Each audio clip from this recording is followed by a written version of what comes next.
임재가 엄청 무겁게 느껴져가지고 지금 몸이 풀어졌어요. 취한 것 같아요. 예, 정말 너무, 너무 감사드려요. 이렇게.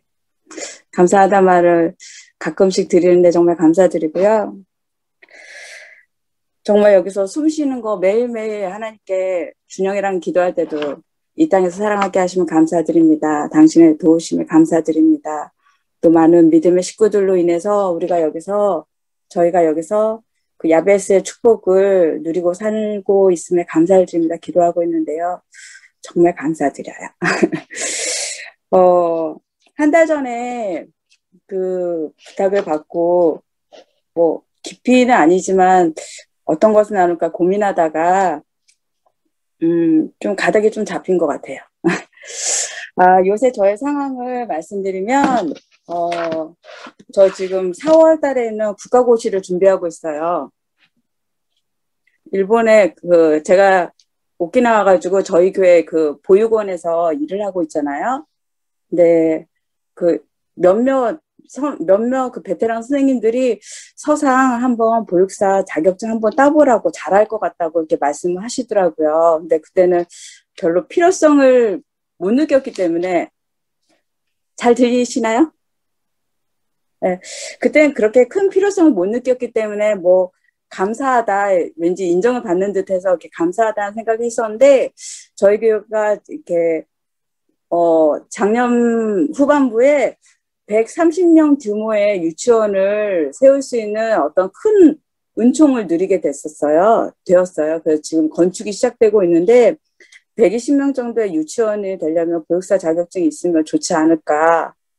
그래서 아직 돌아가지 않은 머리지만 열심히 짜내서 한번 보육사 자격증을 하면 뭔가 이렇게 도움이 되지 않을까. 그래서 지금 준비하고 있는데요.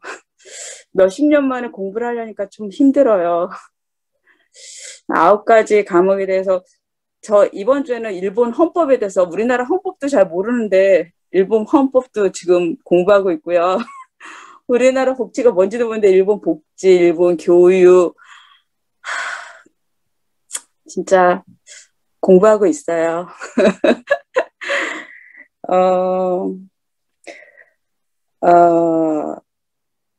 그래서 그 주위에서는 솔직히 국가고시기 때문에 막 쉽지는 않은 시험이라고 하더라고요. 문제 자체도 이해하지 못하는 것도 있어가지고 아무튼 노력하고 있는데 그것을 엄청 교회나 주위 선생님들이 기특하게 여겨주시더라고요. 그래서 합격하면 좋지만 안 합격해도 나는 뭐 땡이다 이러면서 공부하고 있고요. 그리고 제가 일본에 와서 어떤 뭐 풀타임의 뭐 선교사로서 이렇게 바리바리 이렇게 전도와 뭐 양육과 이런 사역을 전념적으로는 하지 않고 있지만 하나님 여기서 저를 사용하시는 게 이제 확실히 이렇게 그냥 이렇게 학부모이기도 하고 하니까 그냥 사람들 만나면 자연스럽게 제가 순환의 교회 목사님 통해서 배웠던 것들이 자연스럽게 농담이지만 그게 진하게 흘러나가니까 또 얼마 전에도 보육원 선생님들 이렇게 연수가 있었거든요. 전체 보육원 선생님들 모여 연수를 하는데 서상의 좋은 점 하니까 뭐라고 얘기해 주시냐면 서상에 들어오면 굉장히 분위기가 확 산대요.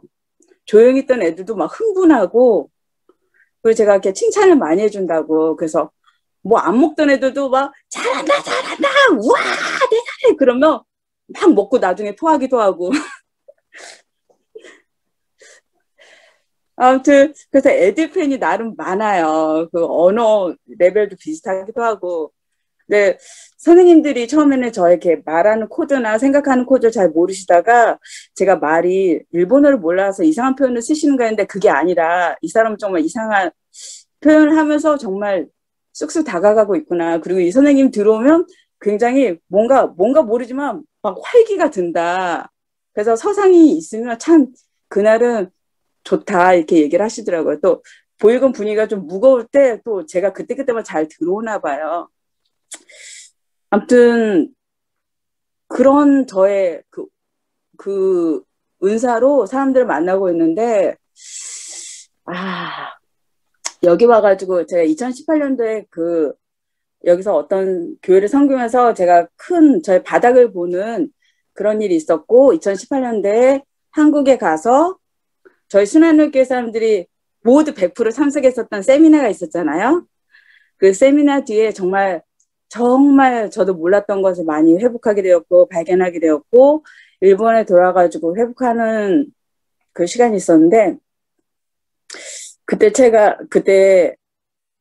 제가 친구로부터 책을 한 권 권유를 받았어요.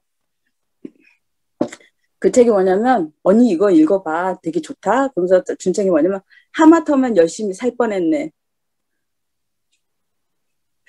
아세요? 하마터면 열심히 살 뻔했네. 이게 2018년도에 나온 책이거든요. 그래서 이게 저는 막 그전엔 저의 부르심도 몰랐고 제가 어떤 장점을 가졌는지도 모르고 무식하고 보통 제가 생각하는 사역자, 선교사님들 이런 부분이랑 저랑 너무 갭이 큰 것 같아서 그냥 근데 일단 불러주셨으니까 막 열심히 했거든요. 정말 예수님처럼 막 이렇게 종으로 사람들 섬겨야 되고 막 이렇게 열심히 살려고 했는데 2018년 이후에 그게 뭔가 근본적으로 뭔가 떡 부러졌던 것 같아요. 그래서 하마터면 열심히 사역할 뻔했네 뭐 이런 거 있잖아요. 그게 지금은 앞으로 어떤 변화가 있을지 모르지만 지금도 하마터면 열심히 살 뻔했네. 하마터면 열심히 기도할 뻔했네. 하마터면 열심히 뭐 할 뻔했네. 이게 먹히더라고요. 그래서 주변에 정말 열심히 생각하고 막 특히 일본 사람들 생각 진짜 많이 하잖아요. 근데 저한테 보내준 사람들은 그럴 필요가 없을 것 같아요. 그래서 야 그렇게 하지 마. 생각해서 뭐 네 인생 뭐 좋은 거 있었니? 이런 식으로 그러니까 애들이 막 열심히 생각하는 게 되게 고급스럽게 보이잖아요. 그러다 제가 이렇게 얘기하면 힘이 풀리나 봐요.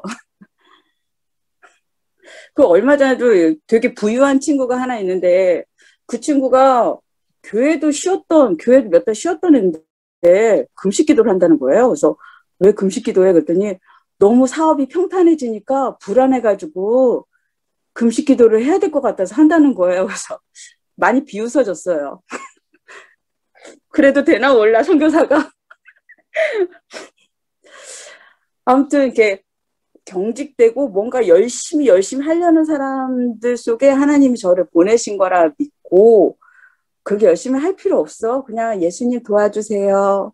그냥 그렇게 하면 돼. 이걸 기반으로 해가지고 사람들이랑 교제를 나누고 있고 만나서 막 웃고 미친 듯이 웃고 이러다가 내가 뭘 고민했었지? 이런 고백을 하는 친구들이 좀 많이 있더라고요. 그래서 앞으로 쭉 이렇게 살아가야 될 것 같고요. 이것은 저의 그 현재 상황이고 그리고 제가 사역 보고까지는 아니지만 하나님 제가 어떤 간증을 할까 했는데 어떤 친구를 최근에 이렇게 많이 보여주시더라고요. 그래서 이 친구에 대한 것을 간증해도 되겠다라고 하는 마음을 주셔가지고 해보겠는데 준영이 학교 선배예요. 근데 이 친구가 굉장히 많은 달란트를 가졌지만 좀 인성적인 부분이라 덜 성숙하기 때문에 학교에서도 얘는 뭔가 봉사하고 싶고 뭔가 하고 싶은데 아직 다듬어지지 않은 인성 때문에 아무것도 시키지 않는 그러니까 더 화가 나는 그런 남자가 있었거든요. 그리고 애가 좀 거친 부분이 있고 인정받고 싶은데 인정을 못 받고 한 부분도 있고 그러니까 항상 누구한테 인정받고 싶은 게 막 눈에 보이더라고요. 그렇기도 하고 좀 거칠기 때문에 이렇게 많은 애들을 좀 주먹도 빨라가지고 막 많이 때리고 그렇지만 무서워서 애들이 또 뭐라고 말도 못하는 그리고 같은 동년배 애들끼리는 이렇게 주먹을 부르는 친구도 있잖아요. 말을 되게 안 이쁘게 하는 항상 주먹을 한번 날려주고 싶고 하면 뒤통수를 막 때려주고 싶은 그런 타입이었는데 그 친구가 좀 삶이 힘들었겠죠. 근데 재작년에 노후 재팬 운동이 일어났을 때 한국도 일본을 싫어했지만 일본에서도 그러니까 몇몇 사람들은 한국 막 무시하고 막 이랬었거든요. 근데 그 좀 준영이한테 그 친구가 한국인 너 돌아가 너 미워 바보 막 이런 얘기를 했나 보더라고요. 몇 번이나. 근데 어느 날 준영이 학교 선배가 저를 굉장히 많이 좋아해주는 친구가 오늘 준영이 울었다고. 그래서, 모르겠다고. 무슨 일 있었냐니까 얘기를 해주더라고요. 누구한테 오늘 끌려가서 맞았다고. 맞이지 않았어. 아, 그래? 그 화장실로 끌려가가지고 좀 협박도 당하고 그랬었나 보더라고요. 그래서 준영이가 와가지고 무슨 일이 있었냐 그랬더니 그동안 한국 사람이기 때문에 바보 취급을 했었고 그리고 그날 좀 위협을 당했었고 근데 나도 뭔가 했거든. 일단 조용히 봐. 알았어. 근데 근데 예전에 그 친구가 저한테 자기 꿈을 선교사라고 그러더라고요.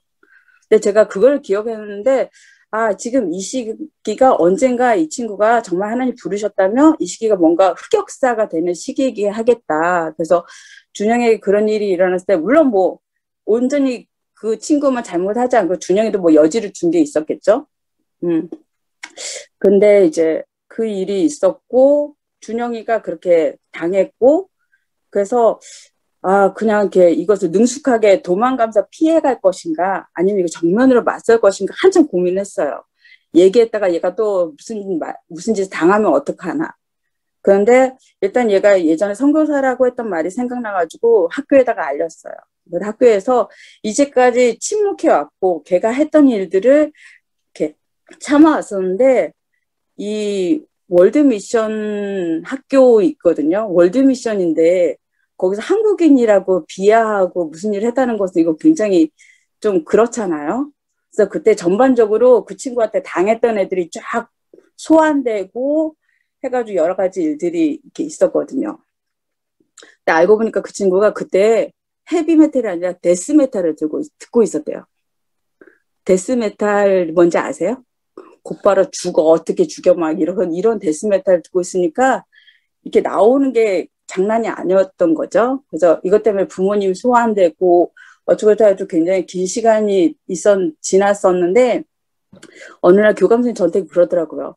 그 친구 가정에 복음이 들어왔다고. 그러니까 그 친구 가족은 부모님들 너무 성숙한 크리스천이래요. 근데 데스메탈을 들으면서 죽여 뭐 이런 메시지를 계속 듣고 있었는데 그 교회는 이 영적인 것에 대해서 다루지 못하는 교회이고 부모님이기 때문에 이 학교에다가 맡긴 거죠. 월드미션. 이 학교가 좀 영적인 것을 다루기도 하고 하니까 거기서 애가 이제 축사가 일어나기도 하고 긴 시간 동안 금식 기도하고 성경을 읽고 이러다가 저는 잊어버렸거든요. 근데 이게 바뀌어가지고 애가 바뀐 거예요. 그리고 가족이 들어오면 절대로 각자 방으로 흩어지는 서로 얘기를 하지 않고 이런 가족이었는데 이 기회를 통해서 심각성을 알고 서로 가족끼리 얘기를 하고 같이 지내는 시간을 갖다 보니까 가족이 또 너무 좋은 일이 있었다고. 그래서 굉장히 도끼가 있었던 애가 사슴눈이 돼가지고 요새 막 지나다니더라고요. 그래서 어떻게 보면 직접적인 건 아니지만 뭔가 어떤 하나님의 부르심을 받은 아이인지 아냐인지 그렇지 않은 건지 모르겠지만 여기에 대해서 뭔가 믿음으로 그 영혼을 위해서 뭔가 살짝 뭔가 위협을 감수했을 때 그 친구와 또 학교와 이런 게 좋은 어떤 일들이 일어났던 것에 대해서 너무 감사가 되었고 그때 선생님들도 서사님 그때 적극적으로 얘기를 해줘서 너무 다행이었다라고 얘기를 하시더라고요. 그러니까 의외로 그런 분위기. 그 친구가 중학교 때 굉장히 경찰서를 많이 들락달락 하다가 학교를 더 이상 못 다니게 생겨서 이 학교로 전학 왔던 친구거든요. 그 학교에서 여러 가지 문제가 있었겠죠.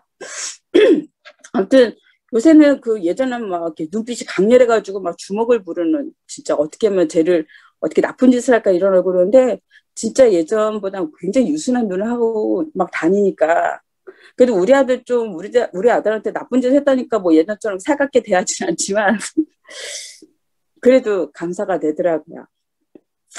제가 좀 솔직해진 것 같아요. 예전처럼 종처럼 이렇게 성기지 않아요. 얼마 전에 현석형제 기억하시나요? 심현석 형제라고. 현석 형제가 한 1년 전에 교회를 개척을 했더라고요. 그래서 뭐 여러 가지 얘기하다가 현서가 내가 예전보다 많이 회복이 돼가지고 아무나 예수님처럼 이렇게 종처럼 섬기지 않는다고 했더니 현석이 뭐라 하냐면 그 예수님 종처럼 섬겨야지 예수님 종처럼 우리를 섬겨야지 왜 우리가 종처럼 섬겨요? 이렇게 얘기를 하는데 좀 이상하죠. 예수님이 종이지 왜 우리가 종이냐고 그 목사님 이렇게 얘기를 하더라고요. 자, 어떻게 받아들여야 될지 모르겠는데 아무튼 그런 잔잔하게 학교에서 보육원에서 그렇게 좀 살아가고 있고요. 오늘 제가 나누고 싶은 말씀이 거라사 광인의 삶은 정말 잘 알고 계신 말씀이잖아요. 누구나도 잘 알고 있고 이해하고 있는 말씀이라고 생각하는데 제가 처음에 풀타임 간사를 하나님 부르셨고 일본에 갔을 때 가기 전에 하나님 이 말씀을 저에게 주셨어요. 그래서 이 말씀이 저한테 좀 신선한 충격이었고 이것을 나눌 때 의외로 어떤 반응을 좀 받거든요. 그래서 어떤 말씀을 나눌까 하다가 하나님께서 이 말씀을 좀 나누기 원하시는 생각이 들어가지고 말씀을 봤는데요. 마가복음 5장 1절에서 20절 말씀이고 기니까 읽지는 않겠는데 이 거라사 광인의 삶이 4대 복음 중에서 마태복음에도 나와 있고 마가복음에도 나와 있고 누가복음에도 나와 있는 그러니까 굉장히 중요한 어떤 사건인 거고 다루어진 건데요. 좀 이렇게 마태복음과 마가복음과 누가복음을 살짝 표현이 들어간 게 있고 빠진 것도 있긴 한데 저는 마가복음 5장 말씀을 가지고 봤으면 좋겠는데요. 이 거라사 광인의 삶을 통해서 예수님이 한 영혼을 어떻게 보시는지에 대한 것을 나누고 싶어요. 이 거라사라는 지역이 그 유대의 그 데가볼리라는 지역에 있고요. 이 데가볼리라는 뜻은 데가볼리는 데카 10개 그리고 볼리는 폴리스 그러니까 10개의 도시가 있었던 그래서 그 로마 사람들이 유대에 침범을 해가지고 이 유대 사람들의 그런 독특한 그런 정신, 민족주의 정신 이런 것 때문에 굉장히 고생을 했었던 게 있는데 아무튼 이 로마 사람들이 유대에 와가지고 자기의 어떤 도시들을 굉장히 많이 건설했었고 이 도시는 8세기에 대지진으로 무너져서 이제 흔적이 없는 발굴해서 보니까 20만 평의 넓은 언덕에 101개의 탑이 있고 3m 두께의 성벽들이 있고 그리고 뭐 제우스, 디오니소스, 아데미 여신 같은 여러 신전이 있고 그리고 1,000평이 넘는 목욕탕만 해도 2개라고 하더라고요. 그러니까 어마어마한 큰 도시였죠. 1,000평이 넘는 목욕탕이 2개라니까 정말 여기서 우와라는 생각이 들었었는데 그래서 마태복음인가 보는데 이 거라사 광인이 그냥 촌사람이 아니었어요. 그냥 미친 촌사람이 아니라 도시에서 뭔 일을 당해서 충격으로 그렇게 됐겠죠. 근데 저는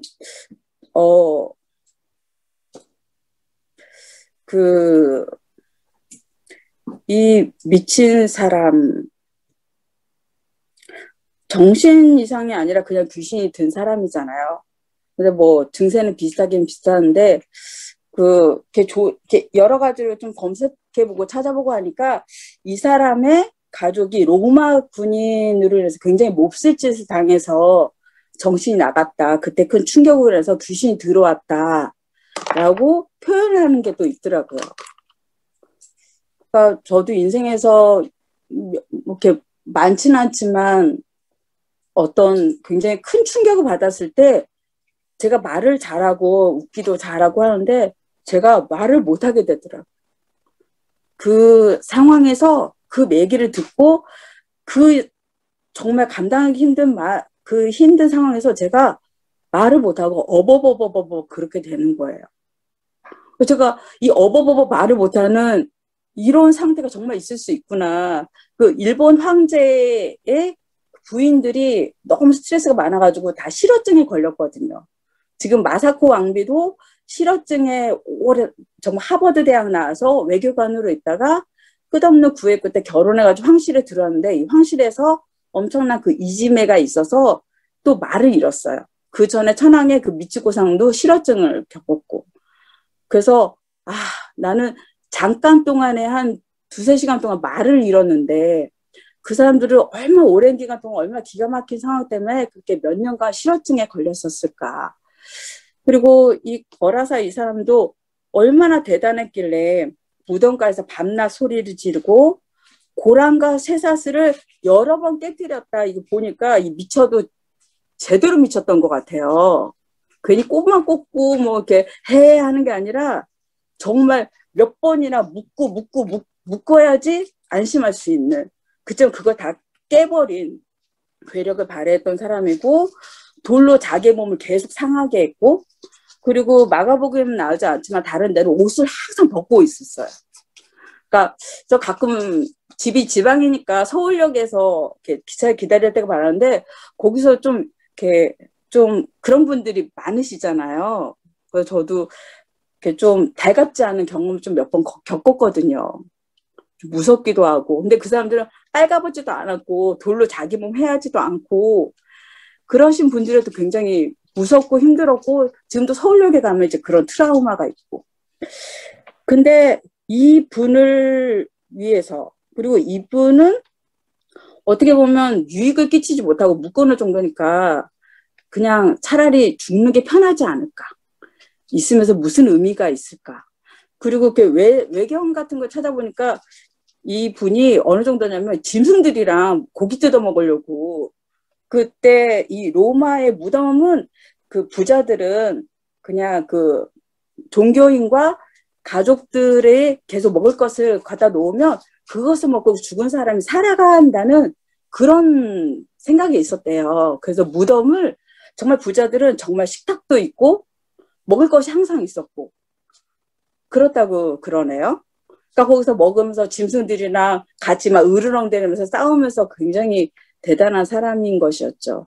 그러니까 살아있는 게 무슨 의미가 있을까라고 했던 그런 사람인데 예수님이 이 사람을 만나기 위해서 벌써 이 사람 만나기 전에 그 바다를 거기를 건너실 때 큰 광풍으로 인해서 배가 난리가 났고 예수님이 그 자연의 광풍을 꾸짖으시고 무사히 지역에 도착을 하신 거. 그러니까 우리가 알지만 군대 귀신이 들은 거잖아요. 군대 귀신들이 그냥 예수님의 의도를 알고 얼마나 벌써 발악을 했는지 만나기도 전에 얼마나 큰 발악을 했는지 그리고 예수님 와서 예수님 뭐라고 얘기했다라는 말은 특별히 없는데 벌써 귀신들이 난리가 나가지고 우리를 좀 살려달라고 이렇게 얘기를 했던 거죠. 그러니까 저도 이제 그런 미친 사람 여기 와서도 미친 사람 좀 봐요. 오키나와에서. 오키나와는 정말 전쟁도 많았고 슬픔이 많았기 때문에 정신이 나가고 또 신을 많이 섬기거든요. 이 유타라고 하는 굉장히 이렇게 접신자들이 되게 많아가지고 정말 여기서 제가 이렇게 통역으로 어떤 전도 진패를 제가 통역할 때가 있었는데 정말 어렸을 때부터 이렇게 악한 영을 보고 커왔던 사람들 그 사람들이 예수님을 그때 알고 정말 악한 영들과 만났을 때랑 또 다른 성령님 만나면서 삶이 변화되는 그런 케이스를 제가 몇 번 봤었어요. 통역으로 보면서도. 그러니까 오키나와 굉장히 이렇게 그 영이 굉장히 심한 곳이거든요. 뭐 실제적으로 정말 이렇게 접신하고 그런 피해를 가진 이상한 사람들이 일본 다른 곳보다도 좀 있는 편이라고 제가 봤고 그리고 일본에 있는 많은 크리스찬들이 이렇게 얘기를 해주시고 차라리 그냥 이 땅에서 살아서 뭐가 의미가 있을까 차라리 하나님 나라가 낫지 않을까 싶은 사람들도 보게 되긴 하는데 아무튼 그 사람들 이 광인 이름도 안 나왔지만 이분을 볼 때 그런 생각이 들었겠죠. 근데 예수님은 우리 인간의 생각보다는 저희 같으면 좀 괜찮고 좀 알고 좀 성품도 괜찮은 사람 만나가지고 뭔가를 했을 수도 있을 것 같고 이렇게 과격한 사람보다는 좀 괜찮은 사람을 인간적인 눈과 안목으로는 좀 선택했을 것 같은데 예수님 어떤 계획이 있으셨겠죠? 아무 미친 사람만 아무 정신병자나 뭐 이렇게 상대를 하지는 않으셨으니까 예수님이 어떻게 보면 유대 사람들이 돼지 한 마리보다도 유익하다고 생각하지 않는 사람을 돼지 2,000마리를 쳐내면서까지 이 사람을 지키신 거죠. 이 일이 있고 나서 뭐, 뭐 예수님은 뭐 만왕의 왕이시니까 뭐 당연히 돼지 2,000마리든 20,000마리든 상관없는데 이 예수님 바다에서 건너오자마자 이런 난리가 났으니 이 데가볼리 사람들은 얼마나 난리가 났겠어요. 봉변을 당한 거죠. 근데 보니까 우리가 그 유대 사람들은 제사를 지낼 때 양이 필요로 하지만 이 이방 이교도의 제사 때는 돼지가 필요하다고 그러더라고요. 돼지의 피를 뿌리고. 그렇기 때문에 유대인이 돼지를 굉장히 무시하고 돼지를 혐오하는데도 불구하고 몇천 마리의 돼지들을 막 이렇게 키우고 있는 것은 살기 위해서. 그 이방 제사로 그 데카폴리스, 그 어마어마한 10개 도시에서 그 신전을 행해지는 그 신전에 그 돼지를 희생양을 바치기 위해서 그 돼지를 키우고 있는 믿음과 현실 생활이 좀 상반된 그런 삶의 사람들이 이걸 보고 난리가 난 거죠. 그 마태복음, 누가복음인가? 마태복음을 가니까 이 치던 자들이 달아나 시내 들어가 이 모든 일과 귀신 들린 자의 일을 구하니 온 시내가 예수를 만나려고 나가서 보고 그 지방에서 예수를 만나려고 온 시내가 왔었는데 그 사람들이 유대인이었고 너무 거라사인에 이 사람이 소리 지르고 고랑 쇠술을 깨트린 괴력을 일으키고 돌로 자기 몸을 자해하고 사납고 벌거벗은 사람인데 와서 보니까 15절에 보면 옷을 입고 정신이 온전하여지고 앉아있는 것을 보고 두려워했다고 했거든요. 보면 이 사람은 굉장히 이렇게 얌전한 사람이었던 것 같아요. 그 충격을 견디지 못해가지고 확 들어와가지고 난리를 난 것뿐이지. 근데 보통 이것을 보면 와, 예수님의 능력과 하나님의 살아계심을 찬양할 것 같은데 놀랐지만 두려워했지만 예수님이 가시기를 이 유대 사람들은 선택을 한 거죠.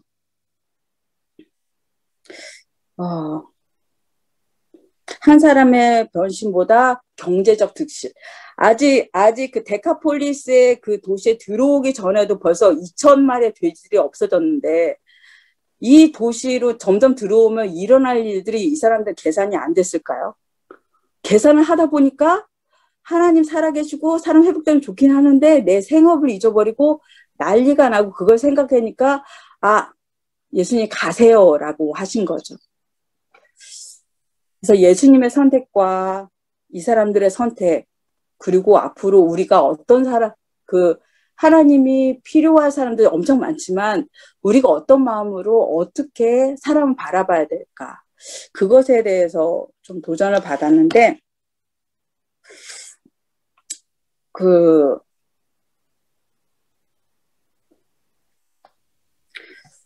나중에 이 사람이 거라사 그 광인이 변화된 삶을 갖고 예수님 따르겠다고 했을 때 예수님이 오지 말라고 하셨어요. 너의 과거가 창피하고 너의 행한 일이 그런 게 아니라 사람들이 나가주세요. 예수님 보고 당신 가주세요 하니까 예수님 또 무리하게 뭐 염치 없이 막 이렇게 무인격적으로 비인격적으로 막 있을 거야 이런 분은 아니시잖아요. 그래 너희들이 거부하니까 나는 간다. 그렇지만 거라사의 그 강인 보고 너는 이곳에서 너희 가족과 하나님 너에게 행한 일을 전하라 해가지고 이 사람은 그렇게 남겨졌고 했는데 보니까 그 데카볼리 그 지역에요. 예수님이 돌아가시고 나서 300년 동안에 15개의 대형 교회들이 다른 어떤 지역보다도 그 지역에 15개가 되는 큰 교회들이 많이 지어졌다고 그러더라고요. 그러니까 이분은 복음 전도자겠죠. 너무나 확실한 BC와 AD가 있었고 그리고 그 다음에 뭐 이 사람인지 또 다른 사람인지 모르겠지만 일단 데가볼리 지역은 다른 유대 지역과에 비교해서 15개 큰 대형 교회들이 많이 있었다고 보니까 우리는 그렇게 합리적인 추측을 할 뿐이죠. 네, 이렇게 제가 조금씩 나이가 들고 하니까 어렸을 때는 개념이 없던 것들이 좀 개념을 가지게 되는 그런 게 있었던 것 같아요. 예를 들어서 제가 일본에 처음 어학연수 왔을 때 같이 있었던 룸메이트가 되게 좀 부자인 것 같더라고요. 제가 청년일 때만 하더라도 그때 뭐 압구정동, 뭐 오렌지족 뭐 이런 것들 다 옛날 사람들이니까 잘 아시죠? 근데 그 친구는 압구정동 현대 아파트고 우리 집 앞에 그 무슨 백화점이었더라? 갑자기 이름 까먹었는데 그 되게 유명한 갤러리아 백화점. 갤러리아는 걔한테는 슈퍼인 거예요. 그래서 너 부자인가 보다. 나 뉴스에서 봤어. 압구정 오렌지족. 너 오렌지족이야? 제가 물어봤거든요. 순수하게.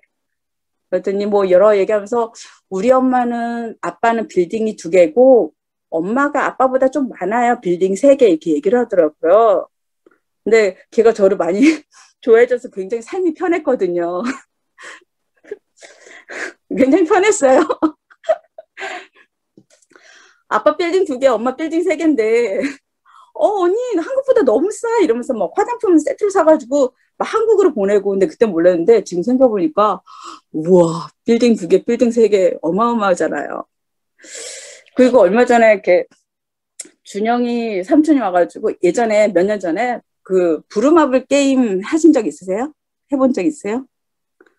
어렸을 때 뭐 그렇다고 우주여행 가고 뭐 어떤 나라에 호텔 짓고 막 이러는데 이 어른들이 40대 어른들이 모여가지고 부루마블 게임을 하다 보니까 집세와 땅값과 언제 처분해야 될 것과 세계 어떤 나라 이건 땅이 시세가 안 좋고 이게 너무 현실적으로 얘기를 하니까 게임이 너무 재밌는 거예요. 그리고 얼마 전에 준영이가 이렇게 저랑 그 슬기로운 의사생활이 너무 재밌다고 해서 한번 보라고 그래서 슬기로운 의사생활을 보는데 이렇게 거기에서 어른들이 그 병원 원장이라든가 그 사람들이 마피아 게임을 하는데 이게 너무 리얼하게 마피아 게임을 하는 거예요. 그동안에 그 어른들이 되면서 얼마나 속이고 거짓말을 하고 이것이 게임에서 너무 진지하게 이루어지니까 그 아들이 처음에 마피아 게임 하자고 했다가 이 어른들 너무 진지하게 게임을 하니까 좀 놀라는 그 에피소드가 있었거든요. 제가 왜 이런 얘기를 하냐면 그 돼지 2,000마리 그 얼마 전에 제가 제 친구가 변화됐던 거, 언니 그때 나를 만났을 때 신문 쪼가리 보고 있었지, 나한테 눈 안 마주치고. 제가 그 간증을 좀 올렸잖아요. 그때 몇몇 분들이 그때 너는 그 친구한테 무슨 얘기를 했냐고 얘기를 하더라고요. 근데 제가 그때 일본사 가기 전에 이 말씀이 되게 은혜가 됐었거든요. 근데 저희 CCC 어떤 선배님이 돼지 2,000마리 가치에 대해서 얘기를 좀 해주시더라고요. 그게 너무 리얼해가지고, 그걸 나눴는데 애가 거기서 그 돼지 이야기에 인생이 변한 거예요. 그래서 그걸 좀 보길 원하는데, 돼지 2,000마리. 제가 보니까 돼지 한 마리가 180일을 사육하고 나면 한 115에서 120kg 정도 된대요. 그때 도축을 한다고 그러더라고요. 도축을 하고 뼈를 발라낸 다음에 돼지고기만 5에서 60kg가 나온대요. 그래서 돼지 한 마리 잡는데 50만 원? 그러니까 돼지 한 마리에 50만 원이면 돼지 2,000마리는 10억이에요. 그리고 돼지 1kg 가지고 뭐 사람에 따라 다르지만 보통은 식당에서 1인분이 200g이죠. 근데 너무 그건 턱이 없으니까 저는 뭐 3인분도 먹고 하는데 1kg 한 3명 정도 먹는다면 돼지 한 마리 60kg는 한 180명이 먹을 수 있고 뭐 창자나 허파나 이런 거 순대 좋아하는 사람들 그거까지 합치면 200명은 먹을 수 있잖아요. 그렇죠? 돼지 한 마리에 200명은 먹을 수 있는데 그럼 돼지 한 마리가 200명 먹을 수 있으면 돼지 2,000마리를 먹는다면 곱하기 하면 40만 명이 먹을 수 있는 거예요. 자, 한국에서 40만 명의 도시를 한번 찾아봤더니 경기도 광주시, 경산시, 남양주시, 화성시가 40만 명이라서 돼지 2,000마리로 파티를 할 수 있는 거죠. 되게 실질적이죠. 그 미친 사람 때문에 10억이 들어간 거야, 10억이. 이 유대인들도 미칠 노릇인 거죠. 예수님 오자마자 그 10억이 다 바다로 다 달려갔으니까. 그러면서 그 야스코라는 친구한테 야, 이 미친 사람한테도 하나님 10억을 뿌렸다. 너 때문에 지금 이 300명이 넘는 단기 선교팀이 너를 위해서 이 땅에 온 거다. 하나님 너를 그만큼 사랑하신다는데 걔가 이렇게 충격적이잖아요. 돼지를 갑자기 돼지, 일본은 돼지 뭐 1kg에 몇 엔 하니? 뭐 이런 얘기 하다가,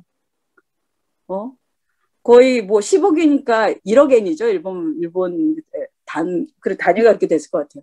아, 하나님 1억 엔을 위해서 그 미친 사람한테, 아, 하나님이 나를 그렇게 사랑하시는 거에가 실감을 했나 보더라고요. 그래서 좀 어이가 없잖아요. 좀 품위가 좀 떨어지잖아요. 어떻게 보면.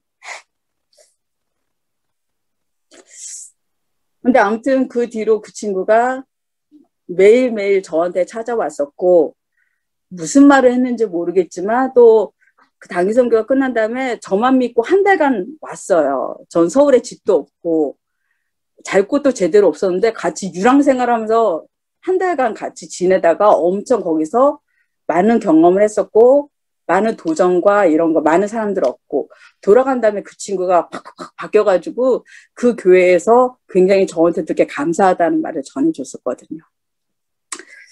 그래서 저는 고기를 좋아하죠. 근데 돼지고기를 볼 때마다 그때부터 1996년부터 돼지고기를 볼 때마다 감동이 되는 거예요. 10억엔치의 돼지고기를 날리신 예수님이 그 미친 사람한테 지금 내 옆에 있는 이 슈퍼에 있는 바로 옆 사람도 이 사람도 10억은 넘을 텐데 정신이 좀 온전하니까 갑자기 10억짜리를 보이니까 너무 소중하게 여겨지더라고요. 저는 돼지고기 맛있는데 예수님 뭐 돼지 무시하나? 예수님 왜 돼지를 무시하셔? 막 이런 생각을 했거든요. 소시적에. 예수님이 돼지 2,000마리를 던지신 게 돼지 2,000마리보다도 이 미친 사람이 나한테는 소중하다.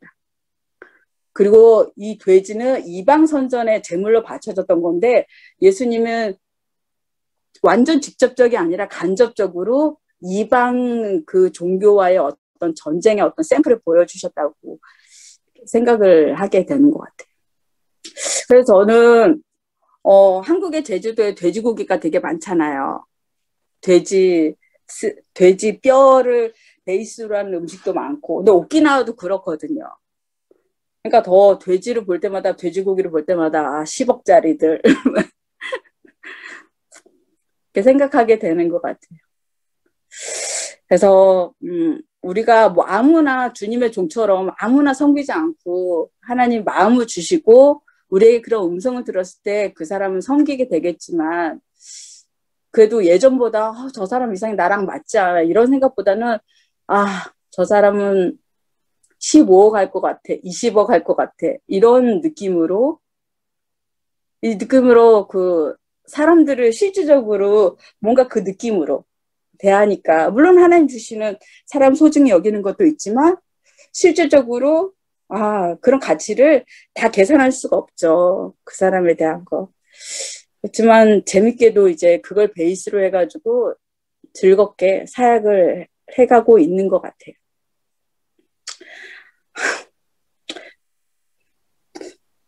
예전에 이성정 목사님 광주시에 사시지 않으셨나요?